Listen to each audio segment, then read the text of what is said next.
So ito mga ka-farmers ay magtitimpla naman tayo ng feeds sa mga manok natin. So ito yung 8 pesos per kilo na feeds na nabili natin sa Agribit na kakilala natin. So nakuha natin ito mga ka-farmers dahil meron silang binibenta nito. So minsan din nauunahan tayo bumili or merong ibang bumili kaya hindi tayo makakuha nito. So luckily kanina nakakuha tayo ng nasa mga higit kumulang 6 na kilo yung nabili natin. So 8 pesos nasa 40, basta mga ganyan lang ang presyo. 8 times kayo na mag-multiply mga ka-farmers. So 8 pesos lang yung nabili natin. So ayos na ito mga ka-farmers dahil itong feeds na ito ay yung mga tira-tira or mix na mga patuka na nahuhulog. So itong feeds na ito mga ka-farmers ay sari-sari ito or mix ng mga iba't ibang klaseng feeds. So ito yung meron kasing iba nagpapagiling ng mga grains para sa manok panabong nila. Tapos yung mga shell ng mga grains ay natitira. So yun yung iniipon ng Agribit at saka binibenta din nila sa mas murang halaga. So ito yung binili natin. So mapapansin nyo merong mga grains dito. Yan, merong mga balat ng grains, merong crack corn, 7 kinds, at itong mga parang powder mga ka-farmers ay yung mga feeds or yung pellets na durog. So yan yung na-mix dito. So ayos pa rin ito pakain sa mga manok natin.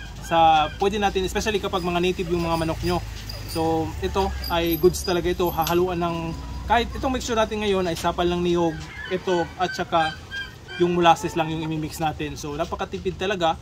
So especially sa mga native na mga manok natin ay maganda ito sa pangpatuka sa kanila.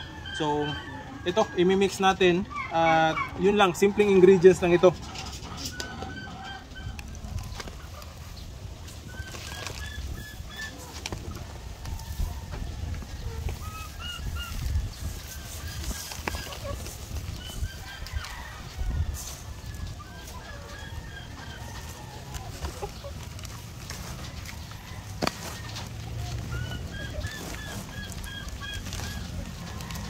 Tapos, hahaluan natin itong molasses.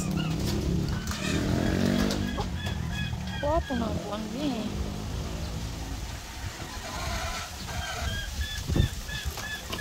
Tapos lalagyan muna natin ng tubig para hindi tayo mahirapan sa kalisod dito sa loob. So yan, may UC pa.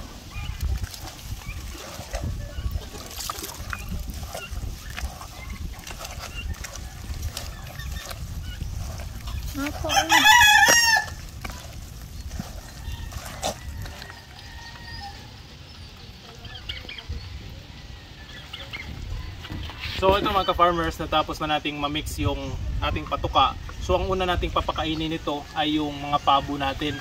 Dahil maingay na sila, nagugutom na at gustong-gusto nila na ganitong patuka. So mas marami din silang kakain nito kumpara sa feeds dahil ang lakas nilang kumain. So ito lang yung i-maintain natin sa kanila. Paminsan-minsan maglalagay tayo ng feeds o magbibigay para naman maganda yung paglaki ng ating mga pabo. Alright, let's go!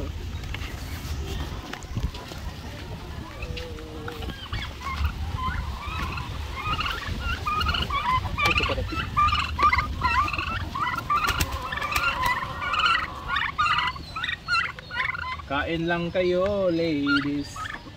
Go, go, go. So yan mga ka-farmers yung mga pabo natin. Meron tayong 5 piraso. So although nagsisikipan sila dito pero ayos naman itong mga pabo natin. Kain lang kayo dyan. Ayaw. Ikaw may padoon. 0.5 din. Ilalong na yung kamera. Mga ka-farmers, yung mga ipatitimbang sana natin ng mga manok ngayon dahil Sunday ngayon. So kanina pumunta ako doon para inform yung bibili na meron ako ibibenta. So mayroon namang problema mga ka-farmers dahil bumibili nga sila pero 100 pesos per kilo na lang yung bilihan nila. Dahil nga yung suki nila ay hindi na masyadong kumukuha sa kanila dahil nga nung nakaraan daw ay siguro hindi masyadong mabenta sa kanila o sa kanilang restaurant yung mga manok at ang sabi niya 15 yata yung manok na natapo niya yung nilagay sa freezer dahil hindi nagamit or nabaho. So yung bumibili dito sa amin yung comprador ay yun ang sabi niya sa akin na 100 pesos per kilo na lang. Pero hindi rin sila masyadong namimili sa ngayon dahil wala silang kumukuha doon sa syudad ng kanilang mga binibenta rin. So ito, papakainin na lang natin ito, palalakihin at maghihintay tayo kung kailan gumanda na naman yung presyo ng bilihan ng mga manok.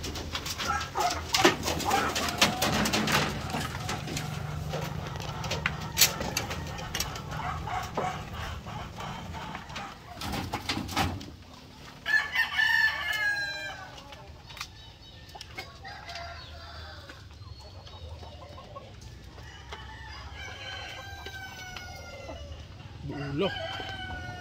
Kipalayo man na ron.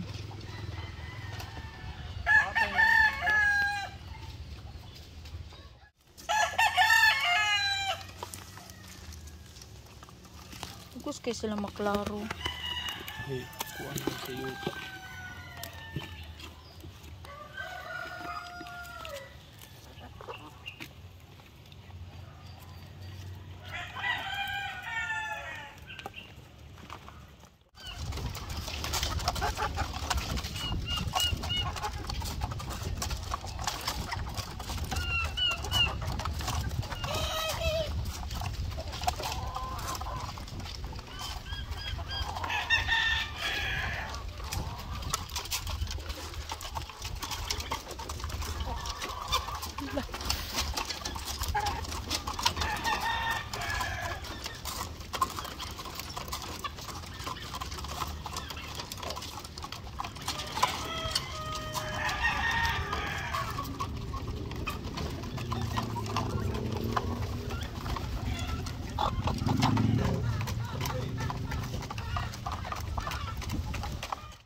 So ito mga ka-farmers, good news na naman dahil nadagdagan na yung pangingitlog nila.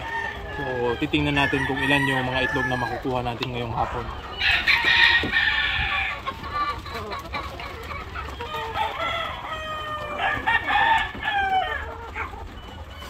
So yan mga ka-farmers, 4 na itlog yung nakuha natin ngayon. Which means 4 na yung nangingitlog sa kanila. So paunti-unti mga ka-farmers ay mangingitlog talaga yung ating mga alagang manok dito. So yan, antay lang tayo ng mga ilang araw pa o ilang linggo para lahat sila ay mangitlog. Right?